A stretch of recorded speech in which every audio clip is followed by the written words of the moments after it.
Nous allons donc lancer cette deuxième table ronde. Le contexte, le décor a été bien planté dans la première en nous interrogeant sur la place de l'islam. Question pas facile et pas forcément d'ailleurs bien posée, mais qu'il fallait en tout cas mettre en avant. Maintenant, nous sommes face à une deuxième question qui est donc l'islam et la loi de 1905. Les vraies questions de fond donc, sont en fait par rapport à l'État, quelles sont ses marges de manœuvre, est-ce qu'il peut s'impliquer vraiment utilement aux côtés des musulmans, qu'est-ce qu'on peut faire pour la question des lieux de culte, pour la formation des imams, est-ce que finalement ce cadre de la loi de 1905 est bien adapté, est-ce qu'il faut la réformer, est-ce que c'est possible, est-ce que c'est souhaitable, est-ce que c'est raisonnable, est-ce que c'est opportun, est-ce que c'est politiquement faisable, est-ce que c'est acceptable par l'opinion. Voilà, après, on peut se poser des questions sur l'islam et de la laïcité. Ça a été largement évoqué dans la première table ronde. On pourra poursuivre. Vous avez pu remarquer que le modérateur de la première table ronde a été d'un grand laxisme. Il a laissé le temps filer, malgré des jouets extrêmement modernes. Je n'aurai pas cette faculté, puisqu'à 12h30 précise, il faut que l'on arrête cette table ronde pour donner la parole aux deux personnes qui vont assurer la conclusion. Donc, je vais commencer tout de suite par passer la parole au premier intervenant, le père Xavier Manzano, donc, qui est le directeur de l'Institut des sciences et théologie des religions, qui est donc à Marseille et qui est très impliqué à Marseille dans toutes les questions qui touchent au dialogue interculturel, interreligieux. Padre, vous avez la parole. Merci, bonjour à tous. Donc on vous l'a indiqué, je suis ni musulman ni imam, mais simplement un usager de cette laïcité dont on parle tant, même si évidemment, vous le savez, elle est un problème très français. Et il me semble qu'autour de ces questions se pose évidemment la question encore plus profonde et plus intéressante sûrement de la cohésion nationale. Et je partirai tout simplement d'une question très profonde, me semble-t-il, une question philosophique, on pourrait dire, et parce qu'elle est philosophique, elle est politique, c'est qu'est-ce qui nous pousse à vivre ensemble ? Parce que ça peut être un impératif catégorique du genre kantier en disant au nom de la bien-pensance actuelle, il faut vivre ensemble, il faut vivre ensemble, il faut vivre ensemble. Et moi je vois sur le terrain que c'est ressenti par beaucoup de personnes comme une véritable violence, tellement l'impératif catégorique n'est pas justifié. Ou alors, est-ce que c'est quelque chose qui jaillit de notre nature d'homme, de notre intimité, du fait même que nous sommes des êtres humains. Et pour cela, peut-être, avec vous, très rapidement, je voudrais interroger deux distinctions fondamentales qui parfois se rencontrent dans cette question précisément de la loi de 1905 et puis du cadre qu'elle propose. La première distinction, ce serait la distinction entre État et société. Moi, je pense que la loi de 1905 a donné lieu à une véritable tradition. C'est une vraie loi, au sens où elle donne des principes très clairs, très simples, et qui permettent justement à une vie de s'organiser et à des évolutions d'intervenir. C'est ce qu'on appelle une tradition, flexible et raisonnée au bon sens du terme. Et les deux premiers articles, je ne vous ferai pas l'insulte de penser que vous ne vous en souvenez pas, mais souvent on les cite peu, et ils sont très clairs. La République assure la liberté de conscience, c'est positif, elle garantit le libre exercice des cultes sous les seules restrictions édictées dans l'intérêt de l'ordre public. La République ne reconnaît, ne salarie, ni ne subventionne aucun culte. Voilà. L'article 1 est positif et permet de penser qu'en faveur de la liberté de conscience, le rôle de l'État se borne à assurer l'espace de paix nécessaire pour garantir le libre exercice des cultes. Et cela passe par l'article 2, négatif celui-là, des engagements financiers, donc moral de l'État, dans ce même exercice des cultes. Donc il est très important de remarquer qu'on parle ici de république et de culte.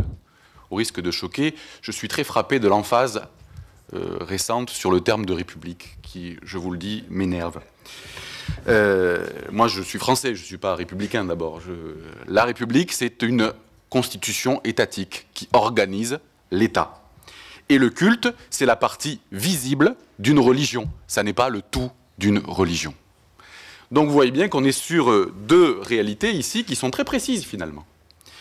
On doit donc déduire que la loi de 1905 prévoit bien que l'État est laïque, mais pas forcément la société qui est bien sûr beaucoup plus large, l'État n'étant qu'un acteur de cette société. Et on doit donc déduire aussi que ce même État est garant d'un espace de liberté tempéré et responsable, comme toute liberté.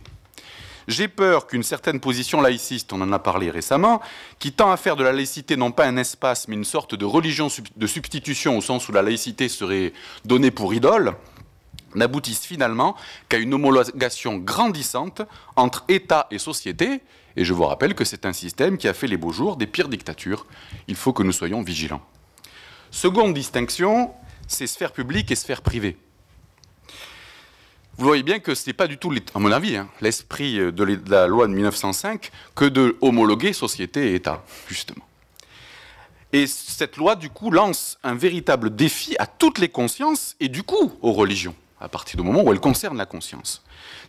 Les religions qui sont de tradition très ancienne dans notre pays et celles qui sont d'arrivée, on pourrait dire, peut-être plus récentes. Il est vrai que la loi a été pensée par des personnes de tradition évidemment chrétienne, on va pas se voyer la face, et que la conception de l'État et de la société qui s'en dégage peut s'en ressentir.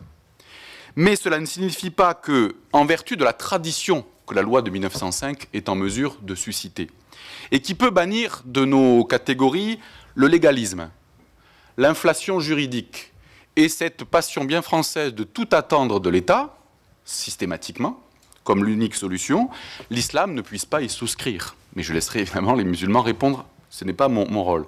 Moi, je pense, en tant simplement qu'enseignant, que l'islam a dans son histoire et dans son riche passé philosophique toutes les ressources spirituelles et anthropologiques pour le faire. Pas par l'homologation avec les repères du christianisme, ou la création illusoire, on y a fait allusion, d'une sorte de clergé musulman qui serait contrôlable comme a pu... aurait la réputation de l'être le clergé chrétien, mais rassurez-vous, nous sommes libres aussi, car c'est de ces possibilités intérieures que naîtra la motivation nécessaire pour vivre ensemble et bâtir une société sans tout espérer d'une contrainte publique qui ne résoudra rien. L'Église, je parle en son nom, mais en tout cas avec elle, dans sa tradition, a toujours tenu que la vie sociale se nourrit de la participation de chacun au bien commun. Participation. Et le bien commun est à son tour conçu comme l'établissement de conditions optimales pour que les libertés s'épanouissent dans la collaboration au service d'œuvres communes. Donc cette participation requiert que chacun apporte le meilleur de lui-même et le mette au service de tous. C'est ce que nous appelons, nous, la charité politique. La charité, c'est l'autre nom de l'amour. Or, donner le meilleur de soi-même suppose que l'on expose son intériorité et son intimité, une intériorité qui est potentiellement marquée par la foi religieuse. Donc je dis qu'il n'y a pas de sphère publique sans communication et participation des sphères privées. L'étanchéité voulue par certains tenants du laïcisme entre les deux univers est le meilleur moyen de favoriser les pires épanchements de communautarisme et de violence. Je vais bientôt conclure. L'actualité vous l'a prouvé. D'une part, cette étanchéité, sphère publique, sphère privée, pratiquez votre religion dans les WC, mais surtout qu'on ne voit rien. D'une part, elle assèche les ressources spirituelles dont se nourrissent les valeurs qui animent une société. Une société qui a peur des intériorités devient rapidement un désert vide qui n'intéresse plus personne. Et le plus petit dénominateur commun et les pauvres transactions de la tolérance molle n'ont jamais fait rêver quiconque, on le sait bien. D'autre part, et c'est encore plus grave, elle comprime dans les intimités des convictions qui, n'étant pas exposées aux critiques et à l'accueil de l'agora, pourrissent à loisir au fond des maisons et finissent par devenir folles. La relégation des convictions religieuses dans une sphère privée que l'on voudrait hermétique est donc du pain béni pour ceux qui veulent éviter d'y appliquer la raison. Plus besoin de les dire, plus besoin de les mettre en mots, plus besoin de les réfléchir, plus besoin de prendre en compte les critiques, on peut s'en servir comme on veut. Quand on accole cela au désert spirituel et moral créé par la soi-disant neutralité du plus petit dénominateur commun, quand cette attitude rencontre une inaptitude au débat, faute de culture et de mots, quand cette absence de débat cajolée par la fausse tolérance ne voit l'autre que comme une menace, on est bien obligé de dire qu'on a créé toutes les conditions pour un cocktail explosif. Donc, je conclus. Y a-t-il une place pour l'islam comme pour les autres religions dans un État laïque ? Pour autant que l'État n'absorbe pas la société, pour autant que la vie sociale et la laïcité soient un espace et non pas un prétexte au laïcisme, je répondrai plus que jamais. Une laïcité ouverte est une invitation à ce que j'appellerais l'amitié sociale. Et je crois que christianisme, judaïsme et islam ont un fond commun et des originalités spirituelles qui peuvent animer une telle attitude et un tel engagement. Car l'amitié, si j'en crois le vieil Aristote, il faut toujours revenir à eux, ils avaient réfléchi avant nous, c'est aimer l'autre parce qu'il est bon qu'il soit, parce qu'il est bon qu'il existe. Il ne s'agit donc pas de remettre au goût des vieilles rengaines sur l'altérité, c'est se souvenir simplement que l'homme est un animal politique et pas politicien. La relation à l'autre lui est essentielle, sinon il pourrit et il meurt. Et rien ne doit demeurer en dehors de cette lumière. L'amitié, c'est offrir ses convictions, ses engagements, son espérance, sa personne même, et le faire pour que l'autre existe, et non pas pour l'annihiler. Cela suppose d'avoir réfléchi à ce que l'on est, de l'avoir mis en mots, de l'avoir critiqué, et peut-être même d'en être fier.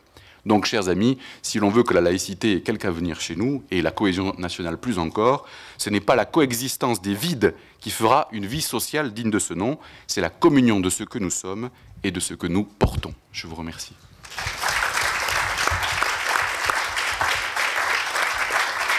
Bon, on n'est pas trop mauvais pour le timing, mais il va bien falloir respecter les 7 minutes pour les prochains. Je vous propose maintenant de donner la parole à Elsa Rey, donc, qui est porte-parole du collectif contre l'islamophobie en France. Vous avez la parole. Merci. Bonjour à toutes et à tous. Je voudrais remercier les organisateurs pour m'avoir conviée à ce colloque, que je pense en effet très intéressant et très nécessaire. Je vais rebondir en réalité sur ce que vous avez dit lors du discours d'ouverture de ce colloque et sur ce que Madame Haïchi a dit également.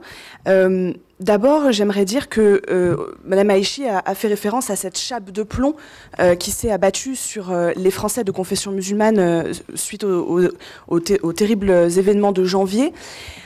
En réalité, cette chape de plomb, elle existait déjà. Elle ne s'est pas abattue sur nous du jour au lendemain et on n'a pas découvert l'islamophobie ni un certain nombre de problèmes au lendemain des attentats. C'est des choses qui existent, c'est une réalité qui existait déjà largement avant ça.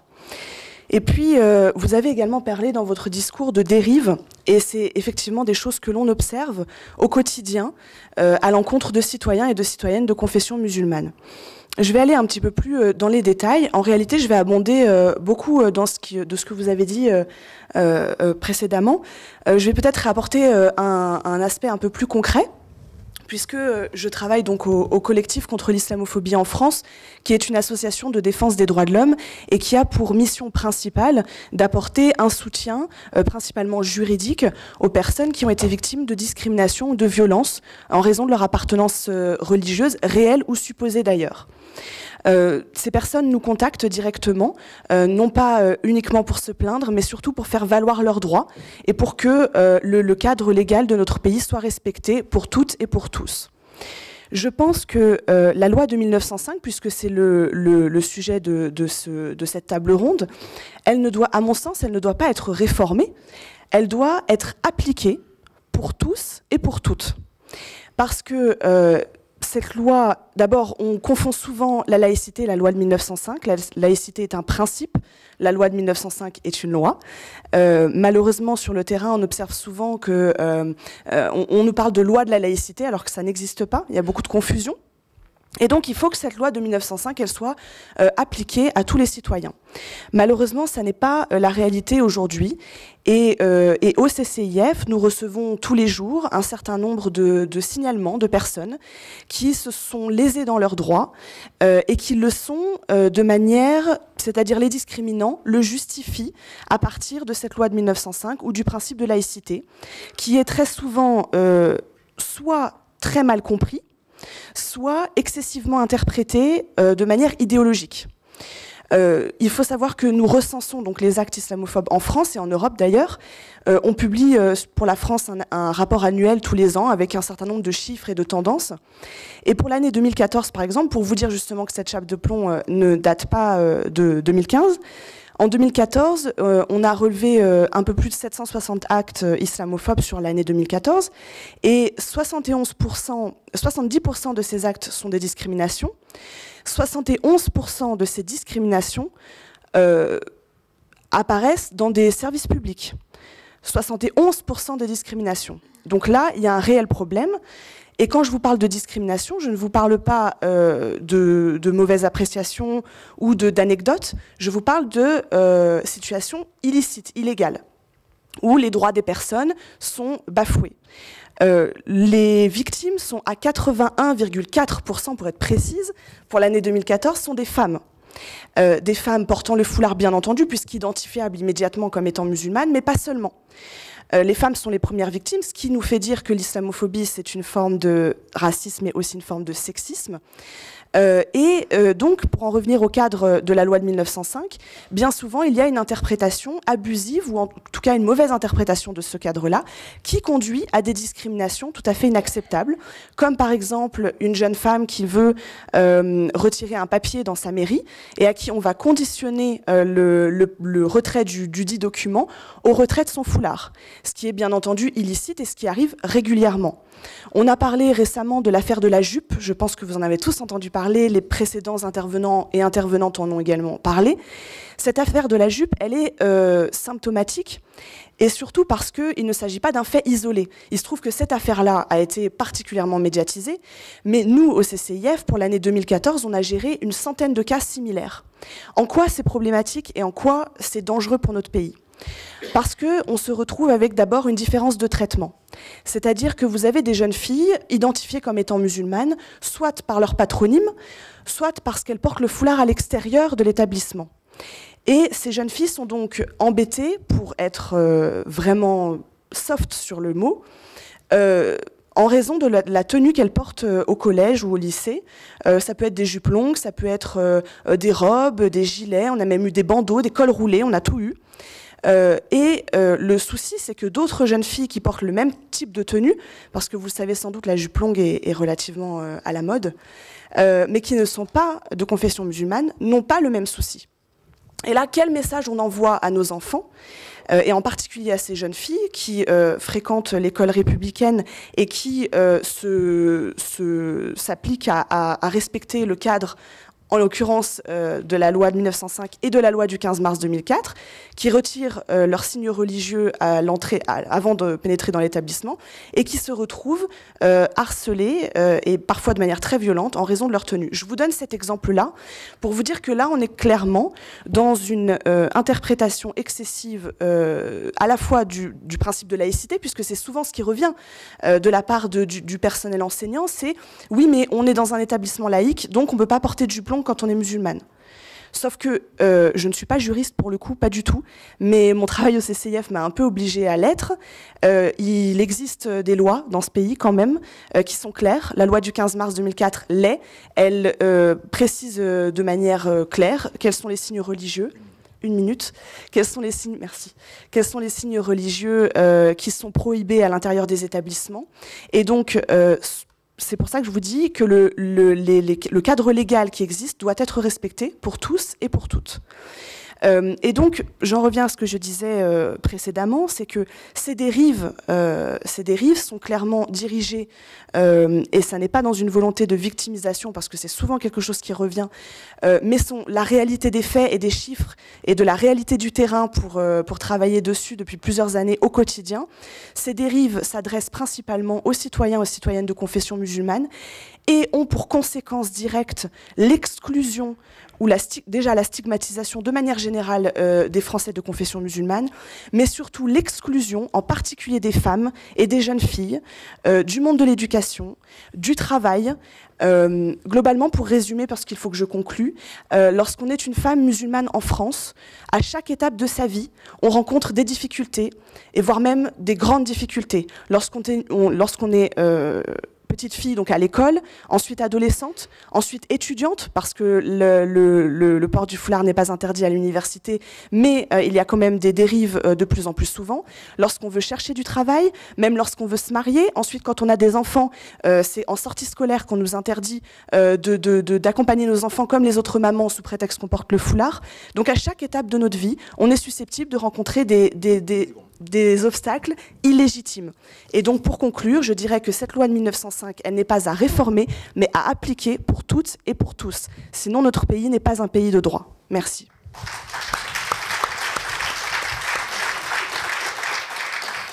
Alors, pour prolonger cet questionnement sur la loi de 1905, je vais passer la parole à Bernard Godard, qu'on présente comme le monsieur islam du ministère de l'Intérieur. En tout cas, il y a sévi longuement et il connaît extrêmement bien ces questions. Vous avez la parole, cher Bernard. Merci, Monsieur le Président.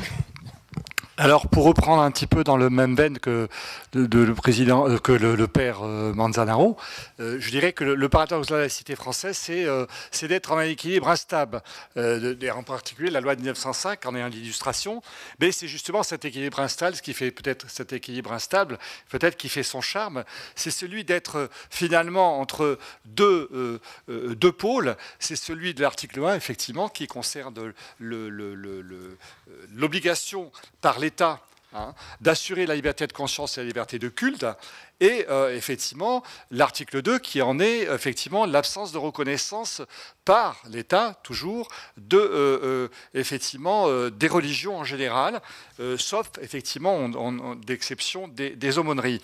Mais c'est intéressant parce que c'est finalement cet équilibre, on vit au milieu de cet équilibre depuis 1905, depuis plus de 100 ans, et finalement ça nous a plus ou moins réussi. Or, on peut dire que récemment, et l'islam n'en est que le révélateur, mais ce n'est pas l'islam en lui-même qui est en question dans cette affaire, c'est le phénomène religieux en général. Effectivement, on est en train de se poser des questions. Pourquoi? Parce que finalement, l'État est en une contradiction qui est le suivant. D'un côté, il est dans le cadre, alors je dis le mot précis, de l'article 1, de la facilitation. Et dans le cas du culte musulman, je vais en parler, c'est quand même facile, non pas à démontrer, mais à expliciter. Et il est par ailleurs de plus en plus confronté à on va dire, une idéologie de neutralisation de l'espace public. Et comme ça a bien été expliqué, effectivement, l'espace public, ce n'est pas la laïcité. C'est-à-dire la laïcité peut y être présente, peut être à un moment donné concernée par l'espace public, mais c'est pas vrai. Si vous voulez, c'est l'État qui est laïque en priorité, et ensuite il y a certains endroits qui, du coup, par rapport pour faire fonctionner ces institutions, il a besoin effectivement de définir un espace de neutralité. Mais ce n'est pas l'espace public en général. Et effectivement, comme vous l'avez bien dit, c'est le cantonnement dans le fort intérieur qui, par rapport à un certain nombre de nos concitoyens, est une croyance fermement ancrée que, effectivement, la foi est quelque chose qui est du domaine du fort intérieur et qui n'est pas, si vous voulez, du domaine du public, ou qui ne doit pas s'exprimer en public. Alors, il y a juste un mot, effectivement, c'est qu'au début du XXe siècle, on entendait par culte. Peut-être que le mot, il faudrait revenir là-dessus. Le culte aujourd'hui, pour la plupart des gens, c'est ce qui concerne... Alors, en islam, c'est très pratique, parce que ça correspond à des vraies réalités concrètes. C'est le culte correspond en général à notre rapport à Dieu, notre rapport vertical, qui est celui, et que l'ensemble, si vous voulez, des pratiques, qui sont les manifestations qui nous permettent d'avoir la relation avec la divinité. Ça, c'est le culte, etc. Et c'est devenu... C'était au début du XXe siècle, effectivement, on entendait par culte un ensemble de choses qui pouvaient être beaucoup plus étendu. Et peut-être qu'il faudrait revoir le logiciel par rapport à la définition elle-même, puisque le culte, alors c'est pour ça que je me réfère à l'islam, mais il y a en islam, mais c'est là pareil, la chose est la même pour les autres cultes, en islam, il y a ce qu'on appelle les muamalat, c'est-à-dire les rapports sociaux, le rapport horizontal, et c'est aussi effectivement réglé par un certain nombre donc dans le dogme, un certain nombre de choses qui tiennent aux muamalat, aux relations sociales. Ça existe aussi dans les autres religions, mais on ne les définit pas de manière aussi précise, les rapports à la verticalité et l'horizontalité. Mais ça existe, mais dans nos sociétés est intervenue depuis 3 siècles la sécularisation. Et la sécularisation a cantonné ces muamalat, ces relations sociales, à un espace de plus en plus réglementé, régulé. Donc du coup, mais ils existent. Et c'est là où il y a un problème. C'est là où on a un problème aujourd'hui pour différentes raisons. C'est qu'on croit qu'elles ont disparu, ces relations sociales. Non, elles ont été, comme on dit, éthicisées, comme Ricoeur l'a bien développé. C'est-à-dire, elles se sont passées au domaine de l'éthique et on a pris l'habitude qu'effectivement, je suis chrétien, je témoigne de ma foi, mais effectivement, ça procède plus d'une éthique que des injonctions dogmatiques bien précises dans lesquelles je dois m'inscrire dans mes relations avec les autres êtres humains. Et là, effectivement, avec la participation de l'islam dans l'espace public, on n'est pas encore, ça va se faire. Ça va se faire, j'en suis persuadé. On est encore, par rapport au muamalat, c'est-à-dire aux relations sociales, on n'a pas encore bien précisé dans un espace sécularisé occidental à quoi correspond en islam, pour les musulmans, ce qu'est vivre dans un pays européen et en France. Et ça, c'est une question qui n'est pas insoluble. D'abord, vous savez, la question n'est pas nouvelle. Déjà, dans les années 90, on posait la question de la solubilité de l'islam dans la République. Donc, vous voyez que c'était déjà bien implanté. Donc, c'est cette question. Mais, en tout cas, je vais revenir à la première chose qui était importante. Vous posiez la question par rapport au texte, c'est celui de la facilitation. Alors, c'est vrai que vous avez mis l'accent sur un aspect particulier qui est la loi de 2004 sur l'interdiction des signes religieux à l'école et ce qui s'en est suivi, effectivement. Et c'est vrai que chaque pays a ses fixations propres. C'est la place des crucifix en Italie, c'est les minarets en Suisse, alors que, effectivement, il n'y a pas beaucoup de minarets en Suisse, mais enfin, visiblement, ça a l'air de préoccuper pas mal de gens. Et puis, c'est le foulard en France. Effectivement, c'est celui qui constitue un ensemble de fixations. Mais il ne faut pas oublier, si vous voulez, que par ailleurs, l'État français, l'ensemble des institutions vivent par rapport à cette facilitation qui est implicite dans l'article 1. Il y a un certain nombre de choses considérables qui ont été faites, et en particulier pour l'islam. Alors même si on peut mettre en cause ce que, j'ai repris le terme de Jean-Pierre Chevènement en 2000, lorsqu'il a lancé la consultation des musulmans, qu'il appelait ça la facilitation et non pas l'injonction, et je crois que les reproches qui ont été adressés pour la tournure que ça a pris à partir de 2003, que Khaled Bencher a souligné, est tout à fait justifié, mais si vous voulez, c'était au départ une facilitation. Il l'a bien dit, il l'a précisé. Et la belle unanimité politique qui a eu lieu sur ce sujet de faciliter au maximum la constitution des institutions représentatives des musulmans, depuis Pierre Joxe en passant par Charles Pasqua, avec Chevènement et ensuite avec Nicolas Sarkozy, ça montre cette unanimité politique qui est remarquable. Moi, ayant vécu pratiquement ces événements, je me rappelle encore ces réunions régulières que nous avions à l'Élysée, étant effectivement au cabinet de Jean-Pierre Chevènement, ces réunions régulières que nous avions avec les gens à l'Élysée, mais où jamais il y a eu une ombre dans la discussion entre évidemment l'Élysée et c'était une cohabitation réelle. Une minute. D'accord. Alors, concernant cet espace de neutralisation, cette neutralisation, pourquoi elle est inquiétante? Parce que d'abord, elle exprime une judiciarisation extrême de la laïcité. Et ça, c'est pas bon du tout. Et justement, on parlait il faut revenir à l'esprit de la loi de 1905. Bien sûr, on le sait, mais il faut le répéter à chaque fois. C'est quand même une loi de conciliation que Aristide Briand et Jean Jaurès ont poussé à l'Assemblée nationale, justement pour éviter qu'on arrive à des blocages. Or, judiciariser l'affaire, c'est du blocage. C'est-à-dire que si on ne met pas en avant le vivre ensemble, on en a parlé, le vivre ensemble, ce n'est pas la laïcité. La laïcité permet le vivre ensemble. C'est pas la même chose. Mais des choses tout simples comme la convivialité, la commensalité, manger ensemble, par exemple, des choses comme ça. Effectivement, ce sont ça les règles qui sont importantes et qui font vivre la laïcité. Mais ce n'est pas aller devant un tribunal, et je ne vais pas citer la litanie des longues institutions qui sont sollicitées depuis un moment pour essayer effectivement de régler un problème qui n'est pas un problème que la loi peut régler. Enfin, elle le fait, elle est tente de le faire. Hein. Entre parenthèses, citons simplement le pénible, j'ai envie de dire, le pénible épisode de l'affaire Babilou pour voir à quel point effectivement les juridictions elles-mêmes sont très embêtés pour un peu savoir quelles sont les positions qu'il faut prendre à un moment donné. Donc du coup, je dis oui à la facilitation, mais attention à une trop forte neutralisation de l'espace public. Voilà.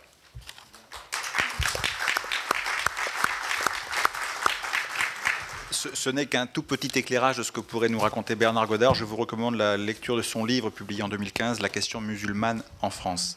Je propose maintenant de donner la parole à Feila Bouchrit, qui est à côté de moi, qui est avocate, qui est très impliquée dans le groupe de travail Sinopia sur le bien vivre ensemble. On a fait pas mal de choses ensemble depuis maintenant plus d'1 an. Et la particularité de Feila, c'est qu'elle est également algérienne. Donc elle a cette double nationalité qui lui permet de faire le voyage régulièrement entre Paris et Alger et de porter un témoignage sur ces questions qui est, je crois, particulièrement intéressant. Oui, merci Alexandre. De me permettre de participer à ce débat en premier lieu. Pourquoi? Parce que si on déplore, en tout cas dans certains médias, l'excès de visibilité des musulmans dans la sphère publique, manifestement sur les plateaux télé ou encore dans les institutions, nous sommes peu représentés. En tout cas, ce ne sont pas des musulmans, souvent qui participent au débat, et encore moins des femmes, mais également dans les sphères d'intellectuels musulmans, on en voit peu. Donc je suis doublement honorée d'être là aujourd'hui. Alors, avant de rentrer dans le débat purement légal, puisqu'en tant que juriste, j'évoquerai le parcours et le contexte dans lequel la loi de 1905 a pu apparaître, il y a un certain nombre de constats qui me paraissent nécessaires d'aborder. D'abord, des contre-vérités. La présence musulmane en France ne date pas ni d'aujourd'hui, ni des années 60-70, des vagues d'immigration. Elle est bien antérieure, puisque, il faut-il le rappeler, l'empire colonial français comptait des populations musulmanes importantes, notamment l'Algérie a été colonisée en 1832, et la reconnaissance de la patrie envers ces musulmans qui ont combattu pour la France s'est manifestée notamment à travers l'édification de la Grande Mosquée de Paris en 1926. Donc ce n'est pas un problème récent, c'est juste une manifestation différente à travers le temps et l'histoire. Alors, deuxième constat, c'est que l'islam, en tant que religion, suscite toujours une profonde méfiance. Alors, la vérité, c'est que affirmer sa foi, sa religion, quelle qu'elle soit aujourd'hui, d'ailleurs qu'elle soit catholique, juive ou musulmane, c'est se soumettre à l'opprobre et être taxé d'intégriste. On ne peut pas aborder le sujet de la religion de manière sereine et apaisée. La croyance serait d'ailleurs l'inverse de la raison. C'est ce qu'a abordé le père Manzano, et relèverait même du fanatisme. Et ce qui est constant, c'est que finalement, dans le débat public, seuls les athées seraient dotés du libre arbitre. Alors, ça, ce n'est pas un problème propre aux musulmans, c'est un problème qui est commun à l'ensemble des religions. Par contre, ce qui est constant, c'est que c'est l'islam qui tient le cœur de la polémique dans toutes les questions de la laïcité. Ça, c'est récurrent. Comme si les musulmans étaient en fait finalement d'une certaine façon génétiquement programmés pour être antidémocrates, pour être déviants, hostiles à toute forme de civilisation. Et ça, c'est d'une certaine façon une essentialisation de la population musulmane. Et qui finalement n'est abordé qu'à travers sa forme religieuse. Vous avez un élément qui est très démonstratif, c'est qu'aujourd'hui, à travers la télé, je vais encore me référer aux médias, quand il est question des musulmans, nous n'avons plus d'émissions qui parlent de l'histoire des musulmans en France, qui parlent de l'intégration des musulmans en France, de leur présence, de leur apport au plan du patrimoine culturel, mais uniquement de la question religieuse. Vous avez une émission qui existait dans les années 80 qui s'appelait Mosaïque, qui parlait de ces questions-là, de société.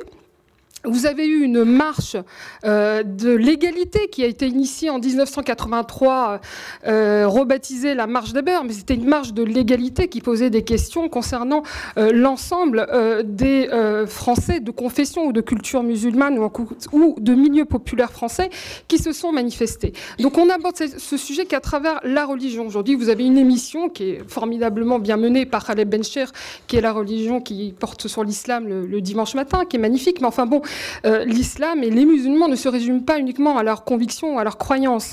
Ils apportent d'autres choses à la sphère publique. Ce sont des forces vives aujourd'hui. Ça a été exposé notamment par les élus locaux. Il y a de l'entrepreneuriat, il y a de la participation active et citoyenne, des initiatives notamment dans les écoles. Il y a une association qui est formidable, qui s'appelle l'Association pour la réussite scolaire, qui passe notamment dans les écoles, dans les lycées, dans les zones en difficulté, sur Paris ou dans les quartiers difficiles, et qui explique à ces jeunes qu'on peut être issu de milieux défavorisés et réussir à l'école. Et c'est extraordinaire sur le plan personnel, en tout cas, de l'expérience. Donc ça, ce sont les constats, j'ai envie de dire, plus ou moins alarmants. Ce qui m'embête un peu, c'est que si ça continue à ce rythme, puisqu'aujourd'hui les jupes sont trop longues, trop courtes, être arabe sera demain un signe ostentatoire religieux. Voilà, on va vers cette direction. Alors qu'en réalité, les musulmans français, ce qu'ils réclament, c'est effectivement une application stricte de la loi de 1905. C'est la volonté d'être traités comme des individus et des citoyens français à part entière. Quand on parlait des musulmans aujourd'hui, c'est facile de nous mettre tous dans ce lot. Hier, on parlait des Beurs, des Français issus de la deuxième génération. Enfin bon, toutes sortes de vocables, mais pas de citoyens français. Nous sommes des citoyens français avant tout.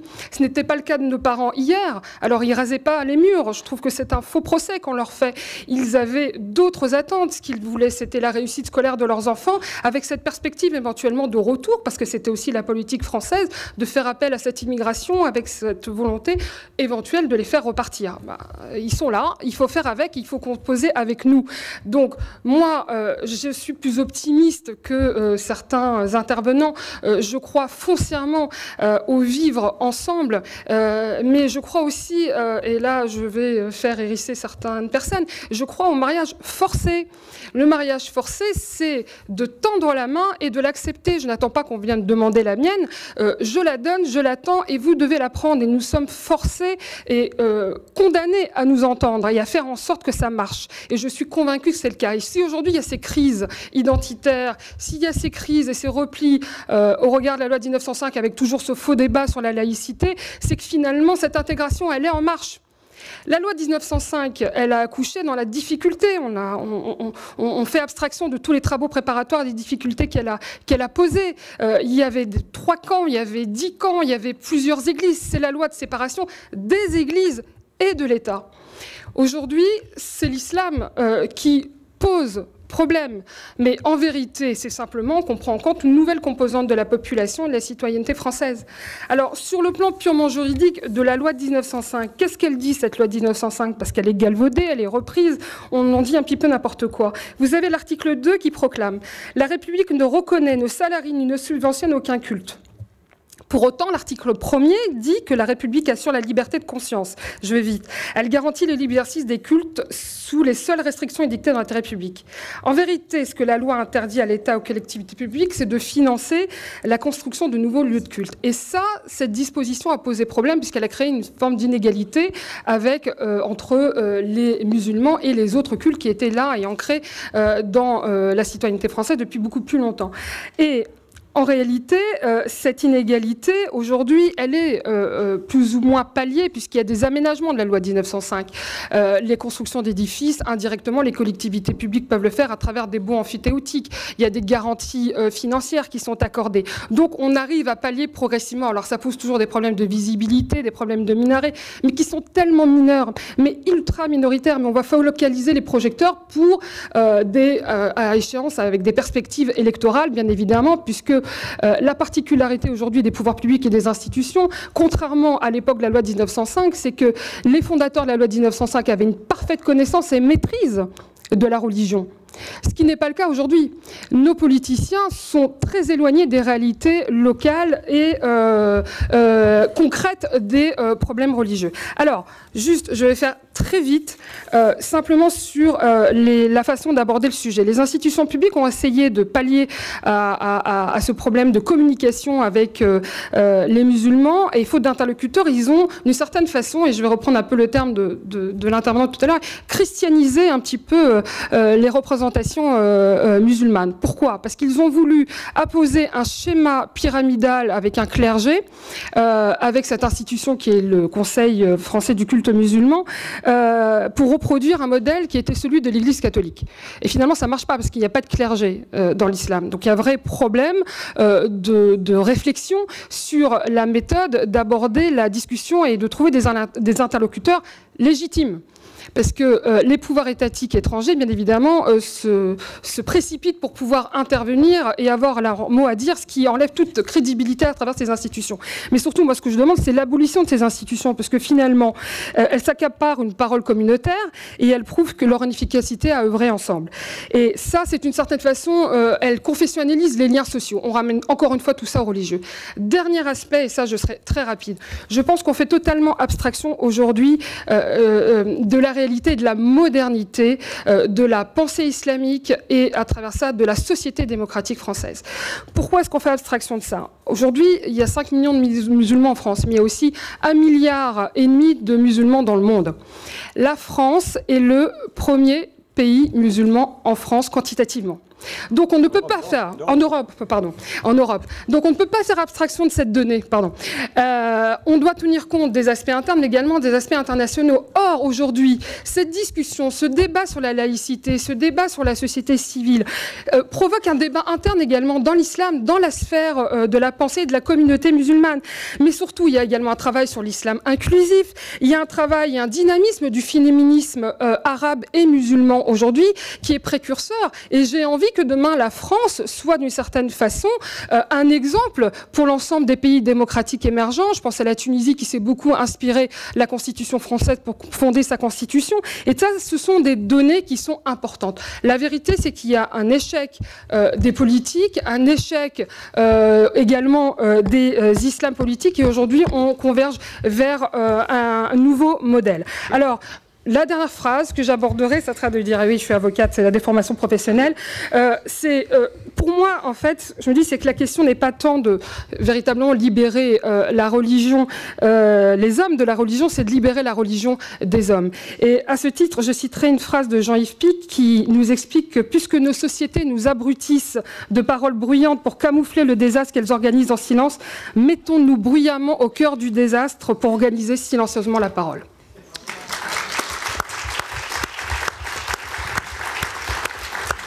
Oui, les avocats, c'est toujours compliqué. Et quand ils sont en plaidoirie, parfois on a un peu de mal à les interrompre. Mais ça valait le coup, je crois. Merci beaucoup, Fabien. Nous allons maintenant donner la parole à Mansour Kaba, donc, qui est ancien ministre de Guinée et qui va nous apporter un témoignage et un éclairage également, je crois, très intéressant sur son regard sur ces questions. Et vous avez maintenant la parole, monsieur le ministre. Bonjour tout le monde. Je commence d'abord par remercier mon ami et ma sœur, la sénatrice Léla, parce que c'est elle qui m'a invité à ce colloque. Et je voudrais... Vous avez déjà vu tout le monde, vous avez entendu tout le monde, et je suis très spécifique par rapport à tous ceux qui ont parlé jusqu'à maintenant. J'ai une double appartenance. Je suis noir d'Afrique, de Guinée, et je suis musulman. Donc, je réunis tous ces problèmes-là en moi. Alors donc, je pouvais passer toute une nuit, toute une journée, toute une nuit à expliquer des choses, mais je vais me résumer à un certain nombre de points. Chez nous, il y a un proverbe qui dit que celui qui ne sait pas d'où il vient ne peut pas savoir où il va. Et c'est d'autant plus vrai que justement au niveau de l'immigration ici, en Europe d'une manière générale et en France en particulier, nous avons de très grands problèmes. Moi-même, j'ai eu à élever quand même 5 enfants ici en banlieue française, à Cergy-Pontoise.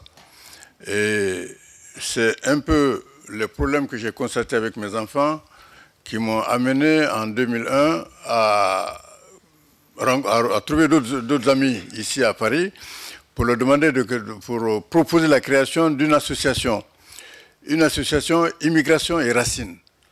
Immigration et Racines parce que vous avez vu le proverbe, hein, celui qui ne sait pas d'où il vient ne peut pas savoir où il va. Et le grand problème de nos jeunes des banlieues, c'est ça. C'est le grand problème d'identité, le problème de culturel. Et nous avons en banlieue une culture qui n'est ni française, ni européenne, ni africaine, ni maghrébine. C'est vraiment un melting pot où les gens ont une éducation qui est tout à fait différente de celle que nous recevons en Afrique ou au Moyen-Orient et qui n'est pas non plus l'éducation européenne. Alors donc les enfants sont totalement désorientés, déséquilibrés et sont, à partir de cette position, capables de prendre n'importe quelle position. Vous voyez le jeune Koulibaly de janvier, un Koulibaly en Afrique de l'Ouest, en Guinée, au Mali comme au Sénégal, c'est un noble, un grand noble. S'il connaissait son histoire. Vous avez ici, en France, ici, il y a eu Ouenzin Koulibaly, qui a été vice-président de l'Assemblée nationale en 1946-48 avec Houphouët-Boigny. Et Houphouët-Boigny avait pour parrain un autre Koulibaly, Bon Koulibaly, à Korogo. Et ainsi de suite, on peut redescendre. Mais alors, lorsque ces gens-là ces jeunes-là sont nés ici, ont grandi ici, n'ont aucune idée de leur identité première, de leur situation familiale en Afrique, ben, ils deviennent des terroristes, ils deviennent des gangsters, ils deviennent tout. Sauf ce que vraiment ils auraient pu être s'ils avaient connu leur histoire. Alors c'est pour ça que nous avons donc essayé de créer cette association, Immigration et Racines. En 2001, bon, on ne nous a pas très bien compris. On ne voulait pas de communautarisme, on ne voulait pas ceci, on ne voulait pas cela. Et finalement, le mouvement, l'association n'a pas fait long feu. Mais pourtant, avec les événements que nous venons de revivre, nous revenons à la charge. Parce que cette fois-ci, nous allons recréer l'association. Et elle devra avoir pour objet justement vraiment de conscientiser nos jeunes de leur citoyenneté française et de leur origine africaine aussi. Parce qu'il ne faut pas qu'ils oublient leur origine. Le meilleur exemple que nous avons, c'est Barack Obama. Barack Obama, son premier livre, c'était « Les rêves de mon père ». Et lorsqu'il a voulu être candidat, il est allé au Kenya demander l'autorisation à sa grand-mère. Ça veut dire qu'on ne peut pas réussir à l'étranger, même si on est intégré, si on oublie son origine, si on oublie d'où l'on vient. Alors donc, cela, pour nous, est extrêmement important. Et dans l'Afrique, c'est comme ça. Nous avons donc, à ce niveau-là aussi, voulu même, non seulement créer l'association, mais créer aussi une sorte d'industrie culturelle. Vous savez, il y a une chose, en Afrique noire en tout cas, comme moi je l'ai vécu dans mon enfance, je suis venu en Europe qu'à l'âge de 20 ans. Donc, j'ai fait toute mon adolescence en Afrique. Et nous vivons avec des contes. Il y a des valeurs qui nous sont données, transmises par les contes que les grands-mères, les tantes, les oncles racontent le soir. Et ces contes-là, aujourd'hui, les jeunes de banlieue, ils ne les connaissent pas. Ils ne le connaissent pas. Et là, nous avons voulu aussi créer une structure de création artistique. Ne serait-ce que pour présenter ça dans les films. J'ai vu, mes enfants ont grandi avec Goldorak. Goldorak, vous savez, c'est les films qu'on présentait tous les jours à 18h, 19h à la télévision. Goldorak n'est ni européen, ni africain. Tous ces jeunes-là, ils ont avaler une culture qui n'est pas la leur, qui en fait des citoyens du monde peut-être, mais de mauvais citoyens de leur pays. Et là aussi, nous avons voulu créer une structure de production des contes de chez nous, comme les Keita Fodeba avaient commencé dans les années 50. Après, il a créé le ballet national le ballet africain, qui est maintenant le ballet national de la République de Guinée. Et ces contes-là, enregistrés à la moderne, joués, expliqués, et les jeunes, autant ils prennent les films ou les danses des chanteurs américains, autant on peut leur donner aussi ces éléments culturels qui leur permettent d'approprier la culture africaine. Et c'est une culture qui donc peut les amener à être de bons citoyens. Et c'est ce que nous voulons faire. Avoir des citoyens respectueux de la culture, de l'histoire et des religions. La religion musulmane, pour y revenir, est l'une des religions les plus libérales qui soit. C'est une religion qui interdit le suicide. Cela, on ne le sait pas. Les gens qui se suicident aujourd'hui, pour l'IS ou pour d'autres organisations, n'ont rien à voir avec la religion musulmane. Le suicide est interdit chez nous, en religion musulmane. La culture, la première chose qu'on a enseignée aux prophètes, c'est « Ikra », lis, apprends à lire. Donc l'instruction est un élément fondamental de la religion musulmane. Ce que nous enseignons, ce qui nous est enseigné chez nous en Afrique. Mais aujourd'hui, ici, les choses sont totalement dénaturées. Alors donc, il y a un certain nombre de principes comme ça dans la religion musulmane. Quand on les connaît, on ne peut pas, disons, avoir l'idée qu'on ne peut pas accepter ce que Boko Haram au Nigeria, parce que c'est une exception en Afrique noire, Boko Haram et le mouvement djihadiste au nord du Mali, c'est les deux tendances qu'il y a en Afrique de l'Ouest actuellement et qui nous posent des problèmes. Mais quand on connaît la religion telle qu'elle est, la religion musulmane telle qu'elle est, on ne peut pas du tout souscrire à ce que ces mouvements djihadistes font. Alors je crois que faut ne pas exagérer de votre temps. Je cède le micro. Merci beaucoup.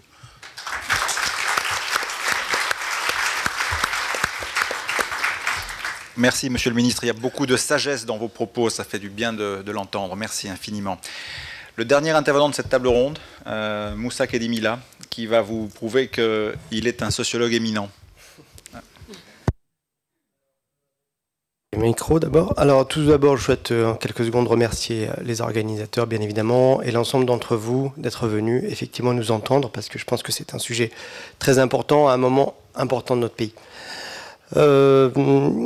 Saluer les gens qui ont répondu à mon invitation, donc à l'initiative de Nasser, de Madame la sénatrice et de Sinopia, et une salutation particulière à Monsieur Zafen Lassis, qui est présent parmi nous.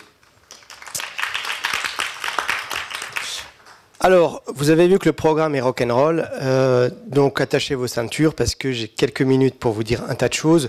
Le but d'un bon sociologue, c'est d'essayer de vous introduire un peu à la complexité et de vous sortir des idées simples, de vous proposer quelques lunettes pour lire la réalité, et puis d'y comprendre un petit peu mieux dans un fatras social qui peut être parfois compliqué. Alors, avant tout... je ne suis pas avocat, mais j'ai effectivement grandi avec Goldorak. Donc je remercie mon complice de la tribune de m'avoir rappelé cela.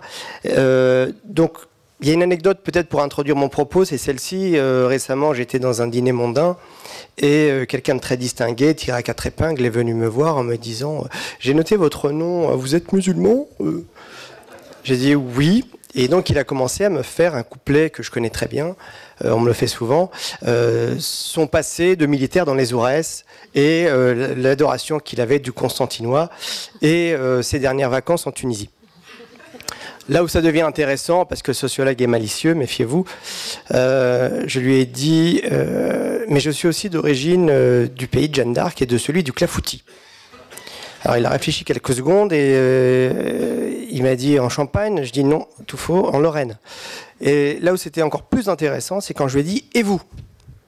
Il s'est décomposé à quelques secondes de silence et après réflexion me dit écoutez, j'ai bien une grand-mère bretonne, je suis très très mal à l'aise. Donc cette petite anecdote vous résume un petit peu, je pense, le sujet.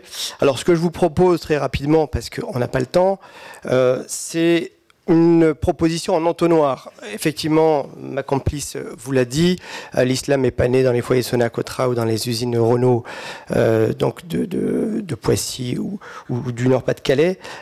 S'il y a 2 anecdotes à vous raconter, c'est que le plus grand ami de Charlemagne, c'est Haroun el-Rachid. Et oui, le Haroun des Mille et une nuits, que Gerbert d'Aurillac vers l'an 1000 s'est inspiré des bibliothèques musulmanes et que c'est lui qui a introduit la numérotation arabe en Occident lorsqu'il est devenu pape sous le nom de Sylvestre II. Les traités des capitations avec François Ier également étaient un certain nombre de questions. Voilà. Mais peut-être que, au-delà de ces rappels un petit peu lointains, plus près de nous, ce qui est intéressant, c'est d'avoir une petite temporalité à l'esprit. Il y a Franck Frégosi, mon ami, qui a proposé quelque chose d'assez mnémotechnique. C'est les 3 temps de la visibilité de l'islam en France. Islam culte, islam culture, islam citoyen. Donc, islam culte, c'est celui des primo-migrants qui, majoritairement maghrébins, moustache à la Clark Gable, chapeau russe, faisaient le voyage entre la mosquée et le foyer Sonacotra. Invisibilité dans l'espace public, pas de demande de religion. Dans les années 50 à 80, leurs enfants islam culture qui revendiquent plus un islam pédagogique, non pas hérité mais volontaire, et qui se catégorise par les années 80-2000. Et enfin, un islam citoyen qui, depuis les années 2000, c'est une revendication à être effectivement musulman et citoyen, et les deux vont de pair. Alors, dans ces 3 temps, ce qui est intéressant, et ça a été dit, je pense que pour en revenir à la question de la laïcité et commencer à rétrécir l'entonnoir, la laïcité, c'est d'abord, on l'a à l'esprit, quelque chose qui était très emblématique, c'est la Saint-Barthélemy. C'est les idées il y en a 2 ou 3. La première, c'est la concorde civile, et la deuxième, c'est l'idée du pacte. Donc c'est l'idée de mettre en place un principe qui permet aux uns et aux autres, au-delà des différences religieuses, de vivre ensemble.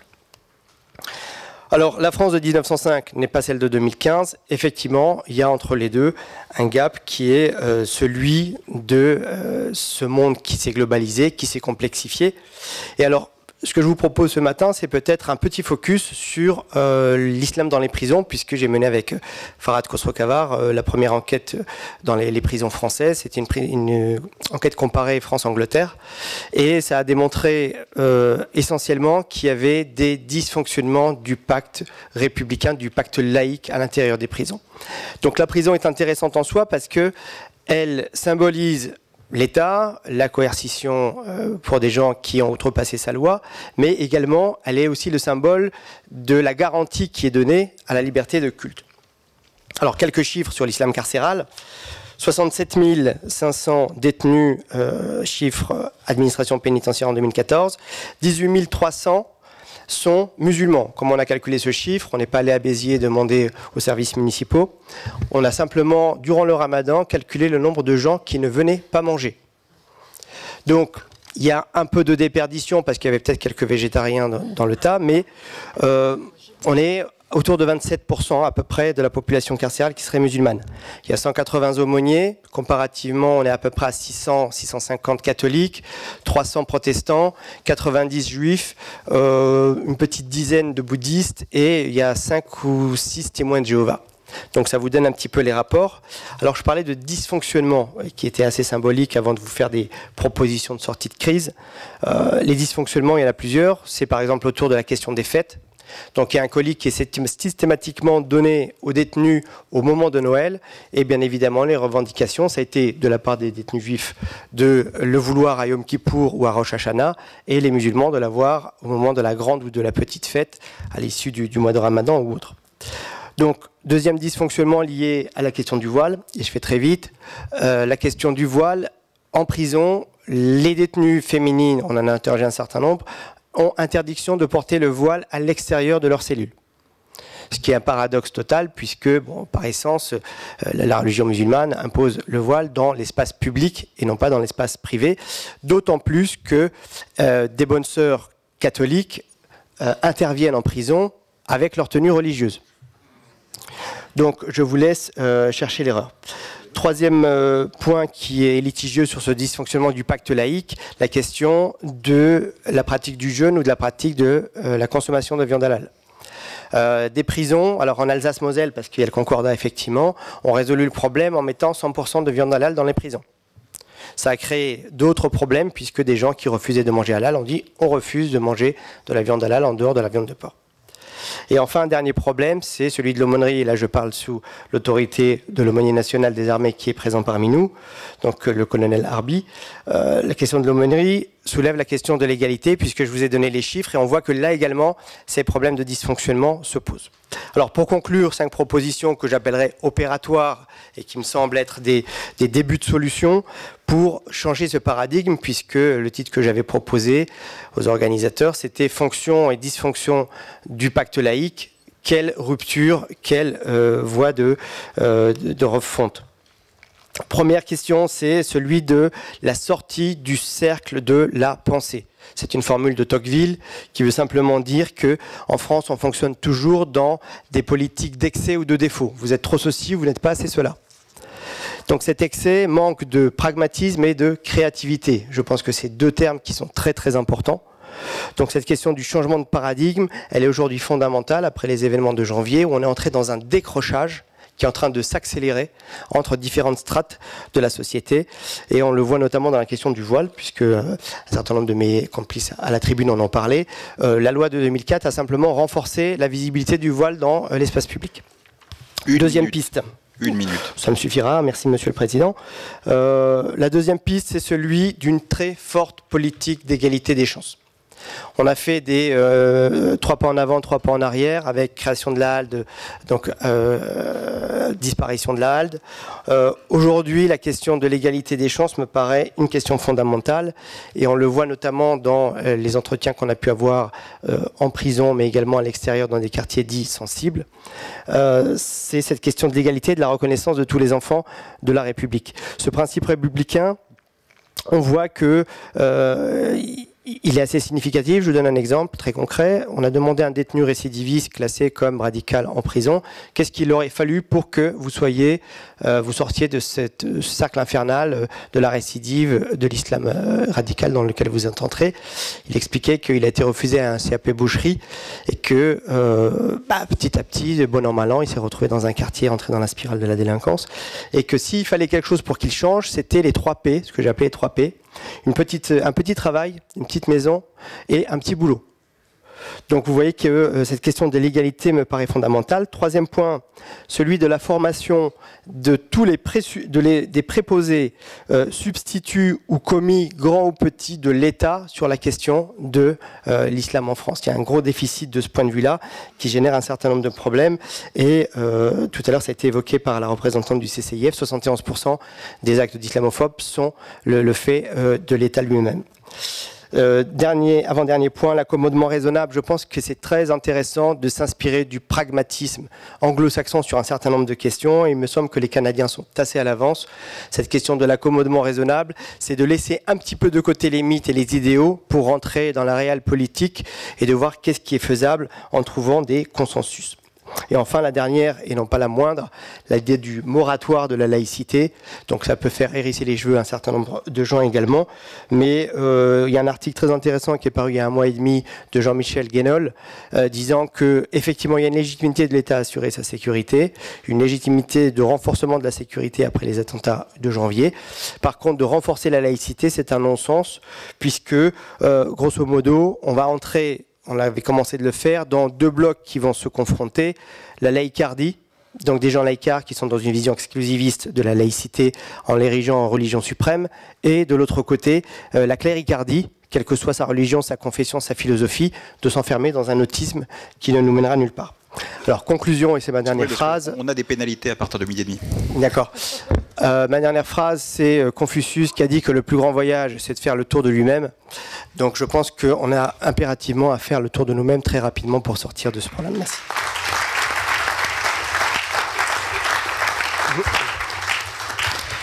Ce matin, il nous a manqué 2 intervenants, Danny Cohn-Bendit, qui est à l'étranger et qui n'a pas pu revenir comme il l'espérait, ainsi que Nilu Fergol, qui devait être notre grand témoin. Mais finalement, nous avons une grande chance. Et pardon pour les questions, mais comme il est déjà 12h30, je crois que c'est vraiment compliqué de refaire un tour de séance de questions-réponses. Mais je crois que vous avez eu beaucoup de réponses déjà dans les propos des uns et des autres. Je voudrais donner la parole donc à Abdelkader Harbi, donc, qui a la particularité d'être l'aumônier général des armées du culte musulman et qui va intervenir quelques minutes pour vous porter son témoignage de l'existence donc du culte musulman au sein des armées. Oui, ou éventuellement à la tribune, ou comme vous voulez.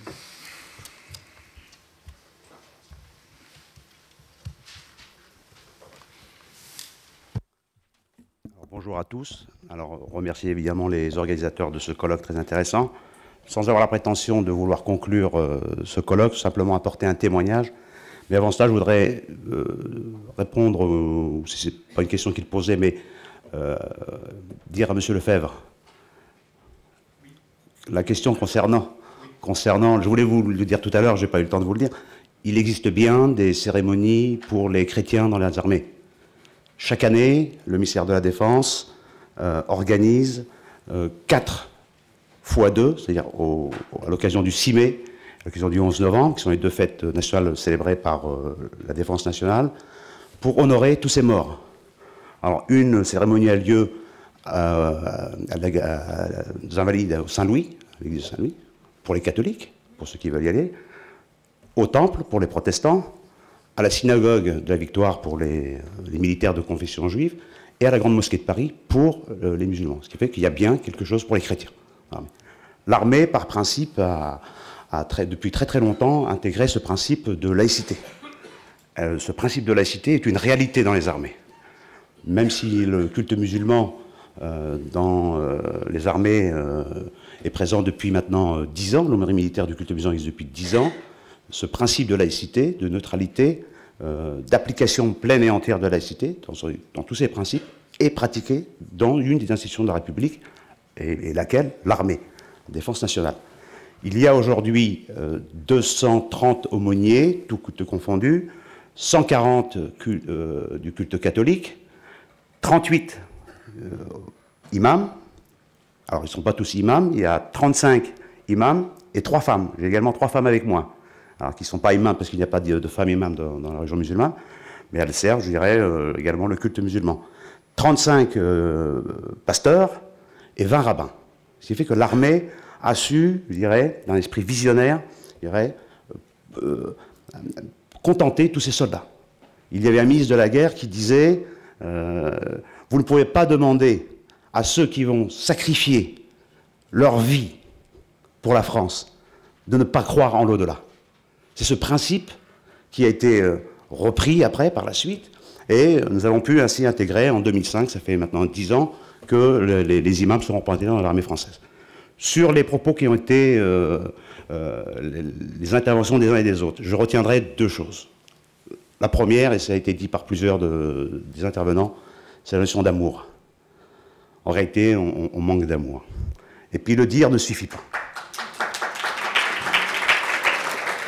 Le dire ne suffit pas. Je crois qu'en amour, ce qui est le plus difficile, c'est d'en amener les preuves. C'est amener ces preuves d'amour. C'est ce qui manque. On doit aimer la France, on doit le prouver. La France doit aimer ses enfants, la République doit aimer ses enfants, elle doit le prouver, etc. Et le principe, je dirais, pour la République, dans ce principe d'amour, c'est l'égalité. C'est l'égalité qui est la charnière de la devise républicaine. La liberté et la fraternité ne peuvent s'articuler que sur cette charnière qui est l'égalité. Si on ne traite pas tous les enfants de la République avec égalité, on n'y arrivera pas. On pourra incanter toutes les bonnes paroles, on n'y arrivera pas. Ce qui fait que c'est cette notion d'amour. Et j'ai relevé également des antagonismes. À la fois, on peut avoir parfois des ministres du culte qui font de la politique dans le sens de l'explication de la politique, qui sont très, très versés dans la politique, et on a des politiques qui veulent également légiférer dans le religieux. C'est vrai qu'on est vraiment dans des antagonismes incompréhensibles. Par ailleurs, également, on veut également parler de communauté musulmane. Et ce sont parfois les musulmans même qui sont antagonistes dans leurs propos. On veut être citoyen, et puis on veut se revendiquer d'une communauté. C'est contradictoire. La communauté, pour moi, à mon sens, c'est la communauté nationale. Après qu'on ait ces particularismes d'appartenance à une religion ou une autre, c'est, je dirais, mais si on cherche à se diviser par rapport à une appartenance religieuse, on fait fausse route. Dans l'armée, on ne fait pas cela. Dans l'armée, les 4 cultes sont présents, les ordres émanent du chef d'état-major des armées, du ministère de la Défense, et prend en compte toute cette dimension-là. C'est-à-dire qu'on a chacun nos particularités. Le catholique, le protestant, le juif, le musulman, etc. Mais on œuvre à la même idée, du soutien du soldat. Ce qui fait qu'on a un objectif commun. L'aumônier musulman, il est l'aumônier de tous les soldats. D'ailleurs, dans nos fonctions, nous avons à la fois cette notion de soutien religieux et cette notion de conseil au commandement. C'est qu'on a deux volets de notre mission qui nous permet d'être les aumôniers de tous les soldats. Après, lorsqu'il y a des particularismes qui concernent un culte, bien précisément, on va apporter ces conseils-là. Mais c'est cela que je veux dire, c'est qu'on doit, je dirais, réfléchir en termes d'enfants de la République. La République doit aimer ses enfants, elle doit le prouver à travers l'égalité, le traitement égalitaire de tous ses enfants. Et le faire, mais au titre de l'individu, pas au niveau qu'il appartienne à une communauté ou pas. Si on n'appliquait que ce principe-là, on avancerait. Moi, des débats, comme le disait Galeb Benchir, ça fait 20 ans que je vois islam et laïcité, islam et loi 1905, islam, etc., il y en a marre. C'est vrai, il y en a marre. On est saturé. On est saturé. Le matériau islam, il est... voilà ce que je voulais dire, sans vous remercier encore pour cette invitation-là, comme ça.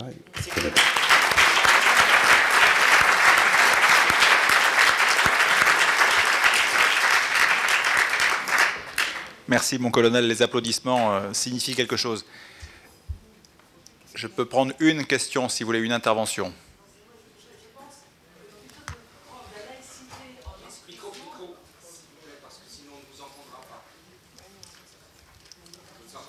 Non, mais on se le dira après, ça va être un peu court. Mais en tout cas, merci beaucoup. Alors, pendant ce matin que vous étiez tous en train non pas de vous assoupir, parce que vous avez été très éveillés, je vous ai surveillé pendant presque 1h30, il y en a quand même un qui a bossé sérieusement, qui va se charger de faire ce travail de conclusion qui est important. Je vais donc céder la parole à Arnaud Renoir, qui est professeur et qui a la chance également d'être vice-président de l'Université de Paris-Dauphine et qui nous fait l'honneur d'être avec nous et donc de conclure. Merci, c'est la première fois que avoir des tâches administratives est présenté comme une chance. Je voudrais commencer, et d'abord remercier les organisateurs, mais je vais être très très bref parce que tout le monde a remercié, donc vous coulez sous les remerciements. Je voudrais juste essayer de faire, alors peut-être pas vraiment une conclusion, parce que le sujet est sans doute sans conclusion. D'abord le placer sous le signe des complexités paradoxales. Pour ceux qui se souviennent, c'est une question à la fois de culture et de génération, de quelqu'un qui s'appelait Desproges. Et je vous donnerai juste quelque chose qu'il aurait pu mettre en avant. Concernant la longueur des jupes, cherchez le paradoxe. Algérie trop courte, pas d'université. France trop longue, pas d'école. Ça illustre quand même la complexité de ce qu'on a entendu depuis ce matin. Alors les intervenants, plus ou moins minutés, vous l'aurez remarqué, ont fait part d'une extraordinaire richesse de pensée. Alors on passe de Kant à Goldorak, de l'islam à la chrétienté. Enfin, ça a été quand même assez rock'n'roll, je crois, est le terme employé par un collègue sociologue. Et donc, je ne vais pas faire effectivement de conclusion, une forme de synthèse conclusive. Je vais partir d'un inventaire à la Prévert qui permet de poser quelques repères et peut-être d'ouvrir une perspective. Alors, en termes d'inventaire, je vais piocher tout simplement des mots comme fil directeur. Alors, ça va être réducteur, ça va être réducteur d'un discours qui se construit autour de très belles perspectives, et j'insiste, alors absolument pas rectiligne, il faut en convenir. Premier mot, des débats libres. Madame la sénatrice, vous avez ouvert ainsi, c'est une évidence au Sénat, mais c'était une évidence aussi au sein de l'islam, comme l'a rappelé Fela Boucherit. La démographie, Alexandre Malafé a ouvert sur ça, elle est essentielle, elle est sans doute, très sans doute, insuffisamment exploitée, notamment par les politiques publiques. Et d'ailleurs, Nasser Zamit a évoqué cette défaillance du politique. Défaillance du politique qui est aussi un appel à la réinvention de la nation, peut-être, tout en évitant l'impératif catégorique creux ou qui n'aurait pas de sens, comme le père Manzano en a parlé. Alors c'est à un vivre ensemble et à repenser un vivre ensemble que l'on semble tous appeler, sous des termes peut-être parfois différents. Et vivre ensemble, c'est compliqué. J'ai beaucoup aimé l'image des 15 nationalités dans un immeuble de 15 étages. J'imagine effectivement la difficulté sur certains week-ends avec les différentes fêtes, etc. Mais vivre ensemble, c'est compliqué aussi parce que les aspirations sont différentes. Et on a entendu parler des aspirations, alors avec un mélange, les banlieues, les gens issus de l'immigration, les Français, tout ça est un peu je dirais, mis ensemble. Et pourtant, on nous montre que l'entrepreneuriat, le rôle des femmes, comme Anané Ouaraou en a parlé, participe et vient aussi de cet immense progrès qu'il faut quand même constater, qu'a évoqué Pascal Boniface, même si on ne partagera peut-être pas, mais je vous laisse libre évidemment, cette nuance entre résoudre tous les problèmes ou basculer dans la guerre civile. Cela étant, ça n'élimine pas les discriminations. Elsa Ray l'a rappelé. Ça n'élimine pas les discriminations et il est intéressant de voir, et c'est un professeur de droit qui vous parle, il est intéressant de voir, sous-jacent à beaucoup de discours, l'appel à la loi, à l'appel à la régulation, l'appel au rôle régulateur et donc à l'État. Vous allez me dire, c'est très français, mais c'est peut-être aussi une nécessité. Nécessité, et j'ai beaucoup apprécié celle de la propagande républicaine. Ayat Halimi en a parlé, et je suis extrêmement sensible. Je ne parlerai pas de mon cas particulier, parce qu'il n'a rien à voir avec l'islam, mais étant un Français de l'étranger, j'ai vécu dans un monde plutôt américanisé, je sais c'est une horreur, c'est horrible, et j'allais à l'école. Et j'allais à l'école, je connais par cœur effectivement l'hymne national américain, et tous les matins, l'école se levait avec le drapeau américain. J'ai été militaire et non objecteur de conscience, j'ai fait mon service, j'étais sous le drapeau français, je connais aussi la Marseillaise, bien évidemment. Donc cette propagande républicaine me semble extrêmement importante. Elle ressortait dans énormément de débats. Et je pense que c'est un élément qui souligne la spécificité de l'espace école et son rôle et qui peut justifier des textes, des lois nécessaires. Rappelons-nous que la République, s'est faite aussi avec ces fameux hussards noirs. Il faut peut-être retrouver des hussards, peut-être pas noirs, mais des hussards. Le mal-être est néanmoins présent. Et je trouve qu'il était très important, Rachid Benzine l'a rappelé, le mal-être est présent, cette opposition de crainte du, je reprends ces termes, mais qui commencent à être utilisés notamment par les sociologues, du petit blanc et du musulman stigmatisé, qui crée ce qu'on appelle une insécurité culturelle. Insécurité culturelle qui, là encore, est sous-évaluée et qui n'est pas suffisamment prise en compte, y compris dans les politiques publiques. Et qui renvoie au problème d'identité, au problème des racines, au problème de l'histoire, dont le ministre Kaba nous a parlé et qui me semble important. Alors pour terminer, ça apporte des changements, et des changements profonds. Il y a eu un mot d'un élu ce matin qui est, à mon avis, essentiel, fondamental pour expliquer ces changements qui traversent la société française, la France, la République, l'État, le cosmopolitisme. Le cosmopolitisme dont Stéphane Gratignon nous a parlé nous oblige ici aussi à repenser non pas nécessairement les structures étatiques, mais ce qui lie la nation aujourd'hui. Le lien au-delà de simplement ces structures juridiques.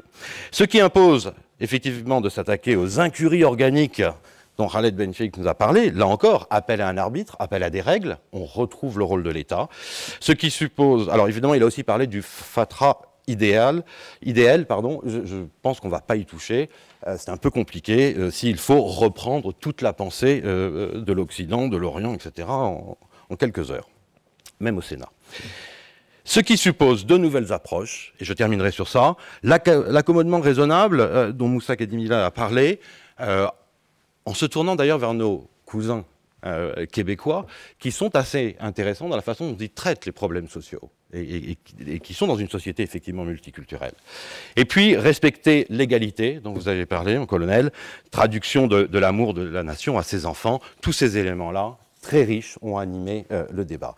Les trois repères très très rapides que je voudrais évoquer avant la perspective. Premièrement, c'est que nous sommes confrontés à la question du bien commun. À la question du bien commun et comment aujourd'hui le bien commun se construit au-delà des notions de république et d'État. L'État n'est qu'une superstructure nécessaire, fondamentale, mais ce n'est pas elle qui peut créer ce bien commun. La loi de 1905, je pense qu'il faut être très clair et sortir de l'hypocrisie complète. L'État a toujours régulé et contrôlé les religions. Enfin, ce serait catastrophique qu'il ne le fasse pas d'ailleurs. Simplement, c'est le libre exercice, c'est l'espace de libre exercice qu'il faut repenser au XXIe siècle, évidemment, puisque la question est quand même radicalement différente. Le contexte n'est plus celui d'un État qui doit se protéger contre une Église, mais de l'existence paisible des Églises. Et enfin, sur la laïcité, je suis absolument d'accord qu'il faut là aussi dépasser ce danger qui est de recréer une religion, de recréer un dogme autour de la laïcité, sans oublier néanmoins que la laïcité fait partie de la grande spécificité de la pensée française, de l'espace culturel et politique français.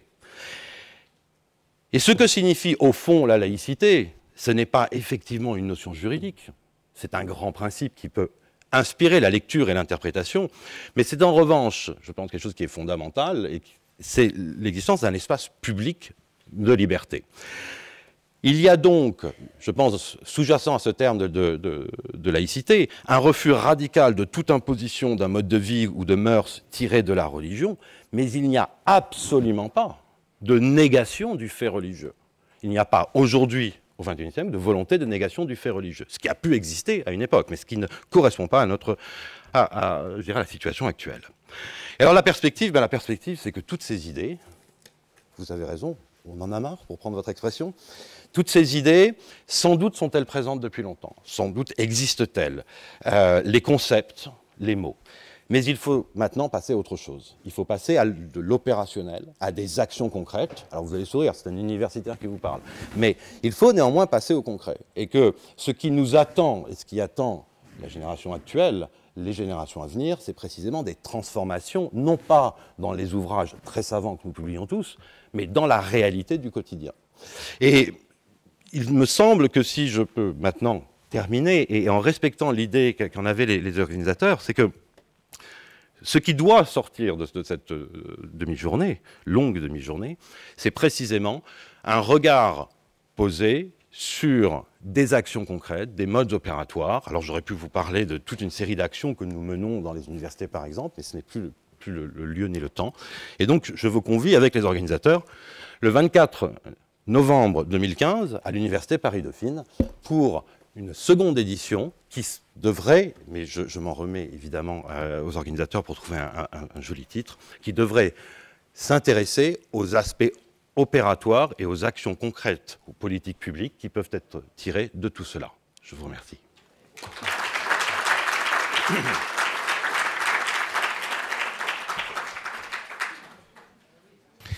Merci à tous. Donc rendez-vous le 24 novembre 2015 pour rentrer davantage dans le détail et continuer cette exploration et passer sur une dimension opérationnelle. Merci infiniment à toutes et à tous de votre temps, de votre assiduité.